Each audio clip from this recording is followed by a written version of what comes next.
দুই গুরুর সহাবস্থান হচ্ছে মীন রাশিতে 14ই মে থেকে। আর এই 14ই মে থেকে 4 রাশি হবে কোটিপতি। কোন সেই সৌভাগ্যশালী 4 রাশির ব্যক্তি জানতে ভিডিওটি প্রথম থেকে শেষ পর্যন্ত মনোযোগের সাথে দেখতে থাকুন।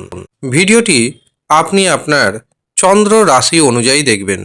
তবে আপনি যদি আপনার চন্দ্র রাশি না জানেন, নাম রাশি অনুযায়ী দেখবেন, তাতেও উপকার পাবেন।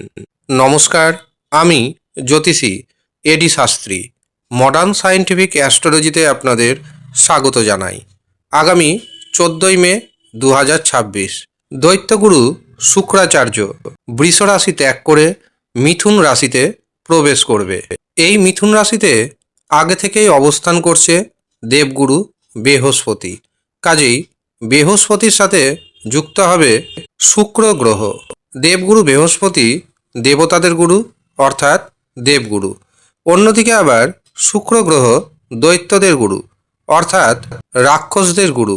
দুজন গুরুই কিন্তু জ্ঞানী এবং এই দুই গুরুর একত্রে অবস্থান থাকবে 2রা জুন 2026 পর্যন্ত। এরপর দেবগুরু বৃহস্পতি তার উচ্চ গৃহে অর্থাৎ কর্কট রাশিতে অতিচারী অবস্থায় প্রবেশ করে যাবে। এই যে 14ই মে থেকে 2রা জুন এই সময়সীমার মধ্যে 4 রাশি হতে পারে কোটিপতি। কাজেই আমি এই 4 রাশির জাতক জাতিকার উদ্দেশ্যে জানাবো, আপনার জন্মছকে এবং আপনার হস্তরেখাতে যদি দেবগুরু বৃহস্পতি এবং শুক্র মজবুত অবস্থায় না থাকে তবে ইমিডিয়েট তার প্রতিকার প্রতিবিধান করে নিন। আমি এডি শাস্ত্রী গ্যারেন্টি দিচ্ছি, আপনি যদি রাশিচক্র সংশোধন করে নিতে পারেন তবে এই কদিনের মধ্যে আপনি হতে পারেন কোটিপতি।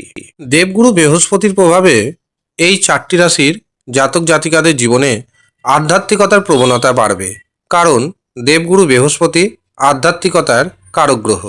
যাদের বিবাহ আটকে আছে হঠাৎ করেই দেখবেন বিবাহ ঠিক হয়ে যাবে। এই সময় আপনার মধ্যে উত্তম জ্ঞান, মার্জিত আচরণ আসবে। এর পাশাপাশি রোমান্টিকতা বাড়বে, সৃজনশীলতা আগের থেকে অনেকটাই বেড়ে যাবে। এছাড়াও আপনার দক্ষ পথ প্রদর্শক যে ক্ষমতা, তার প্রভাবে আপনি অনেকটাই এগিয়ে যেতে পারবেন। আপনার সুপরামর্শে অনেকের জীবন উন্নত হবে। যারা সন্তান নেওয়ার পরিকল্পনা করছেন এই সময়টিকে অবশ্যই বেছে নিতে পারেন। এই সময় আপনি সম্প্রীতিপূর্ণ, উদার এবং শান্তিকামী উত্তম স্বভাবের ব্যক্তি হয়ে উঠবেন। আপনি যে কোনো ধরনের সংঘাত এড়াতে উদ্যমী হবেন। এমনকি আপনার সাথে অন্য কারোর যদি মতবিরোধ থাকে তবে সেখানে আপোষের পথ বেছে নেবেন। শিল্প, সঙ্গীত, অভিনয়, সাহিত্য, কবিতার প্রতি আপনার আগ্রহ অনেকটাই বাড়তে চলেছে। এর পাশাপাশি আপনি এই সময় উত্তম আয়ের উৎস খুঁজে পাবেন।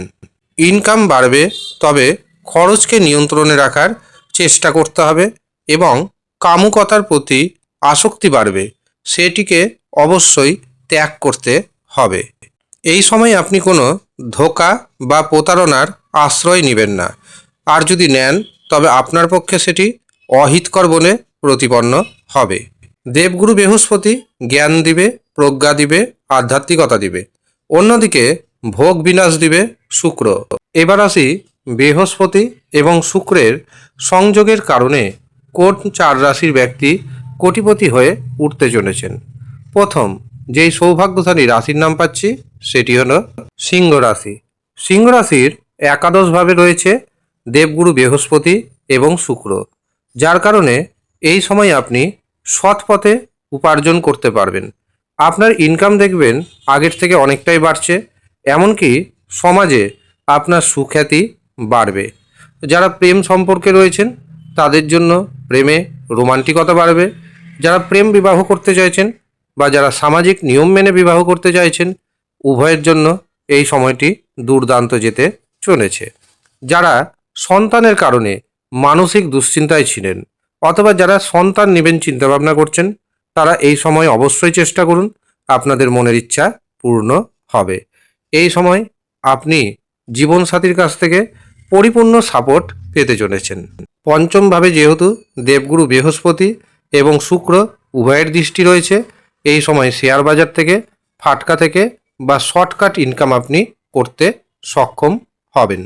দ্বিতীয় যে সৌভাগ্যশালী রাশির নাম পাচ্ছি সেটি হলো তুলা রাশি।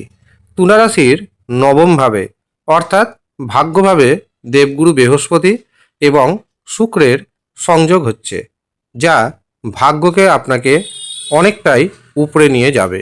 যারা ডাক্তারি পেশায় রয়েছেন, যারা আইন সংক্রান্ত কাজ করছেন, যারা জনসেবার সাথে যুক্ত রয়েছেন, এছাড়াও যারা সৃজনশীলতার কাজের সাথে যুক্ত রয়েছেন, এর পাশাপাশি যারা ব্যবসা বাণিজ্য করছেন, এনি টাইপস অফ বিজনেস, তাদের জন্য এই সময়টি অনেকটাই শুভ।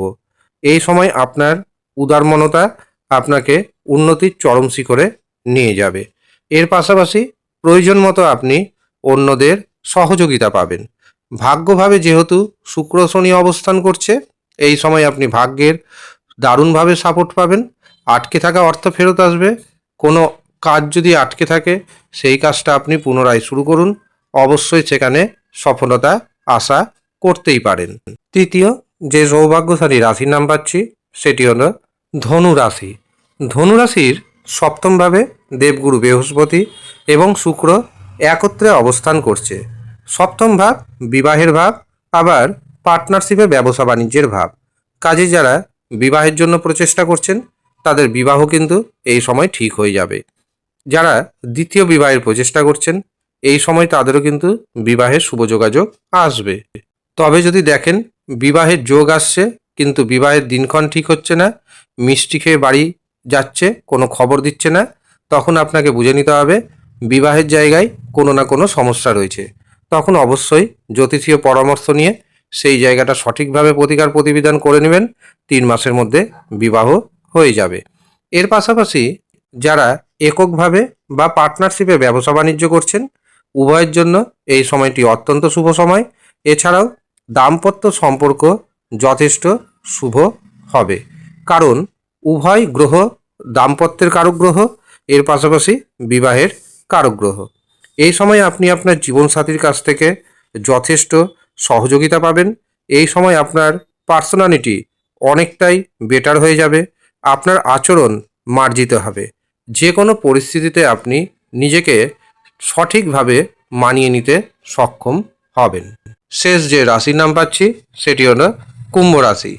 কুম্ভ রাশির পঞ্চমভাবে দেবগুরু বৃহস্পতি এবং শুক্রাচার্যের সংযোগ হচ্ছে। আর এই পঞ্চম ভাব উচ্চশিক্ষার ভাব, প্রেমের ভাব, বুদ্ধিমত্তার ভাব, সৃজনশীলতার ভাব। এই পঞ্চম ভাব প্রেমজ বিবাহেরও ভাব। কাজে এই সময় যাদের বিবাহজনিত সমস্যা রয়েছে, সেই সমস্যা কিন্তু দূর হতে চলেছে।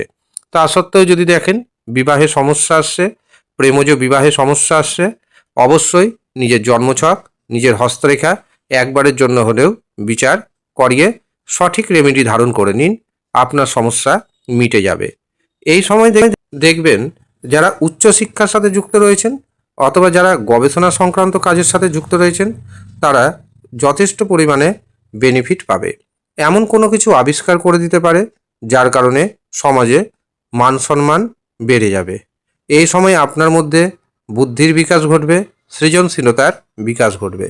যারা সন্তান নেওয়ার পরিকল্পনা করছেন, পঞ্চম ভাব যেহেতু সন্তানের ভাব, এই সময় সন্তানের কারণে মানসিক দুশ্চিন্তা কমবে। যারা সন্তান নিতে চাইছেন, প্রচেষ্টা করুন, আপনাদের প্রচেষ্টা সফলতা পাবে। এছাড়াও যারা শিক্ষাগত দিক থেকে পিছিয়ে রয়েছেন, তারা সামনের সারিতে এগিয়ে আসতে সক্ষম হবেন। তবে অবশ্যই আপনাকে কঠোর পরিশ্রম করতে হবে। অর্থনৈতিক দিক থেকে আমি জানাবো, অর্থ অবশ্যই আসবে, ইনকাম বাড়বে, কিন্তু খরচও কিছুটা হলেও বাড়বে। এই সময় মাথা ঠান্ডা রেখে সামনের দিকে এগিয়ে চলুন, অবশ্যই দারুণভাবে উপকার পেয়ে যাবেন। এই হচ্ছে সৌভাগ্যশালী 4 রাশির জাতক এবং জাতিকা। আপনি কোন রাশির জাতক অথবা জাতিকা আমাদের কমেন্ট বক্সে অবশ্যই জানাবেন। ধন্যবাদ।